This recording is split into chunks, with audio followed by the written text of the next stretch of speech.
අවදානම දරා ගන්න නැතුව වෙනසක් කරන්න පුළුවන් කියලා මම විශ්වාස කරන්නේ නැහැ. ඒ නිසා මම අවදානම ගන්න සූදානම් මේ රටේ ජනතාව වෙනුවෙන් කියලා මම විශ්වාස කරනවා. ඒ අවදානම හැමෝම මගේ අනතුරු හිමි වෙනවා නම් ඒවා ඉතා හොඳින් බාරගෙන මට පිටත් වෙලා යන්න ලෑස්ති. அபாயத்தை ஏற்காமல் மாற்றத்தை உருவாக்க முடியாது. மக்களுக்காக அந்த அபாயத்தை ஏற்க நான் தயாராக இருக்கிறேன். அதற்காக எனது பதவி கூட இழக்க வேண்டியிருந்தாலும் அதையும் ஏற்றுக்கொண்டு வெளியேற தயார். இலங்கை சட்டத்தரணிகள் சங்கத்துடனான கலந்துரையாடலில் ஜனாதிபதி அனுரகுமார திசாநாயக்க கூறிய இந்த வார்த்தைகள் ஒரு சாதாரண அரசியல் பதிலல்ல. நீண்ட காலமாக அதிகாரத்தை பாதுகாப்பதற்காக மாற்றத்தை தவிர்த்த அரசியலுக்கும் மாற்றத்திற்காக அரசியல் அபாயத்தை ஏற்கும் அணுகுமுறைக்கும் இடையிலான வேறுபாட்டை அது வெளிப்படுத்துகிறது. நீதிபதிகள் ஓய்வு பெறும் வயது, நீதித்துறையின் சுயாதீனம், நிறுவன மறுசீரமைப்பு ஆகியவற்றை சுற்றி விவாதங்கள் எழுந்துள்ள நிலையில் ஜனாதிபதியின் வாதம் ஒரு தனிநபருக்கான சலுகை அல்ல. மக்களுக்கு விரைவான, திறமையான, நம்பகமான நீதியை வழங்கும் முழுமையான நீதித்துறை மாற்றம் தேவை என்பதே. இலங்கையில் நீதியை பெறுவதற்காக மக்கள் பல ஆண்டுகள் காத்திருக்கும் நிலை புதியதல்ல. வழக்குகளின் தேக்கம், நீதிமன்ற கட்டமைப்பின் குறைபாடுகள், மனிதவள பற்றாக்குறை, விசாரணை அமைப்புகளின் பலவீனம் ஆகியவை நீதியின் வேகத்தை பாதித்துள்ளன. தாமதிக்கப்பட்ட நீதி பல சந்தர்ப்பங்களில் மறுக்கப்பட்ட நீதியாகவே மாறுகிறது.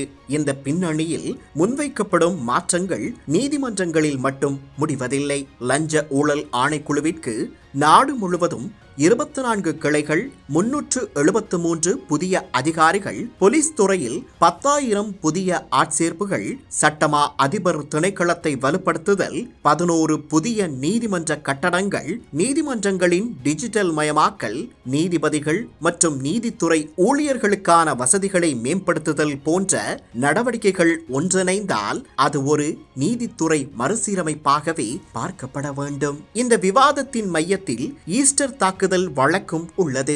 23,000க்கும் அதிகமான குற்றச்சாட்டுக்கள் மற்றும் 3,000க்கும் அதிகமான சாட்சியங்களை கொண்ட இவ்வழக்கில் பாதிக்கப்பட்ட மக்களுக்கு நீதி கிடைக்க வேண்டும் என்பதே முதன்மையாக இருக்க வேண்டும். அரசியல் குற்றச்சாட்டுகளுக்கு அப்பால் உண்மையான கேள்வி ஒன்றுதான்: உண்மை வெளிவருமா?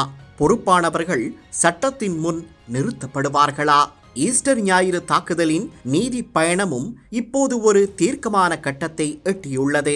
நௌஃபர் மௌலவி உட்பட 24 பேருக்கு எதிராக 5 ஆண்டுகளும் 245 நாட்களும் நீடித்த தொடர் விசாரணைகள் நிறைவடைந்துள்ள நிலையில் இறுதி தீர்ப்பு எப்போது வேண்டுமானாலும் வெளியாகலாம். இது ஒரு சாதாரண நீதிமன்ற வழக்கின் முடிவல்ல.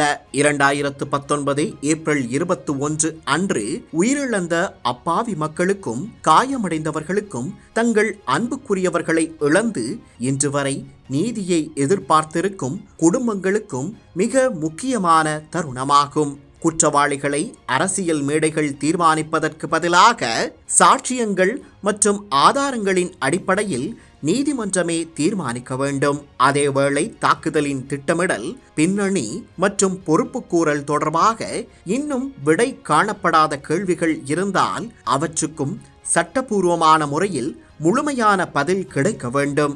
உண்மை வெளிப்படுத்தல், குற்றவாளிகள் தண்டிக்கப்படுதல், நிரபராதிகள் பாதுகாக்கப்படுதல், பாதிக்கப்பட்ட குடும்பங்களுக்கு நீதி கிடைத்தல் ஆகியவை நிறைவேறும் போதே ஈஸ்டர் தாக்குதலின் உண்மையான இறுதி அத்தியாயம் முடிவடையும். ஆனால் இங்கு இன்னொரு முக்கியமான விடயத்தை மறக்க முடியாது.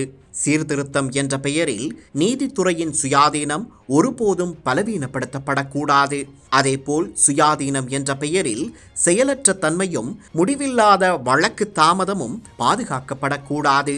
சுதந்திரமான நீதித்துறையும் பொறுப்பு கூறக்கூடிய திறமையான நீதித்துறையும் ஒன்றுக்கொன்று முரணானவை அல்ல. சட்டத்தரணிகள் சங்கம் முன்வைக்கும் அச்சங்கள், விமர்சனங்கள் ஆகியவற்றையும் ஜனநாயகத்தின் ஒரு பகுதியாகவே அணுக வேண்டும். ஆனால் ஒவ்வொரு சீர்திருத்தத்தையும் அரசியல் தலையீடு என கருதுவது சரியல்ல. அதேவேளை அரசாங்கத்தின் ஒவ்வொரு நடவடிக்கையையும் மாற்றம் என்ற பெயரில் கேள்வியின்றி ஏற்றுக்கொள்வதும் ஜனநாயகத்திற்கு நல்லதல்ல. சீர்திருத்தத்தின் அளவுகோல் அதன் அரசியல் நோக்கமல்ல, அது மக்களுக்கு வழங்கும் நீதியின் தரமும் வேகமும் ஆகும். எனவே இந்த விவாதம் ஒரு நீதிபதியின் ஓய்வு பெறும் வயதை பற்றிய விவாதமாக மட்டும் சுருங்கக்கூடாது. இது இலங்கை நீதித்துறை அரசியல் அழுத்தங்களிலிருந்தும் நிர்வாக திறனின்மையிலிருந்தும் தேவையற்ற தாமதங்களிலிருந்தும் விடுபட்டு மக்களின் நம்பிக்கையை பெறும் நிறுவனமாக மாறுமா என்பதற்கான வரலாற்று பரிசோதனை. ஜனாதிபதி அனுர கூறும் அபாயத்தை ஏற்க தயார் என்ற செய்தியின் உண்மையான அர்த்தமும் இங்கேதான் இருக்கிறது. பதவியை பாதுகாப்பதற்காக மாற்றத்தை தவிர்ப்பதா அல்லது நாட்டின் நிறுவனங்களை மாற்றுவதற்காக அரசியல் எதிர்ப்பையும் அபாயத்தையும் எதிர்கொள்வதா?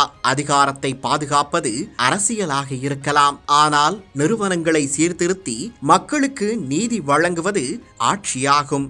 வரலாறு இறுதியில் தலைவர்களிடம் அவர்கள் எத்தனை ஆண்டுகள் பதவியில் இருந்தார்கள் என்று கேட்காது.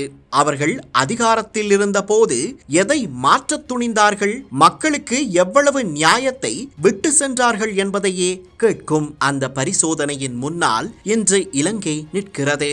அபாயத்தை ஏற்காமல் மாற்றம் இல்லை. ஆனால் மாற்றம் என்ற பெயரில் நீதியின் சுதந்திரத்தையும் தியாகம் செய்ய முடியாது. இந்த இரண்டிற்கும் இடையில் சரியான சமநிலையை உருவாக்குவதே உண்மையான அரசியல் துணிச்சல்.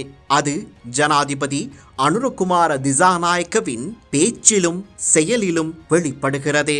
சிதைந்த தாயகத்தை மீள கட்டியெழுப்புவோம்.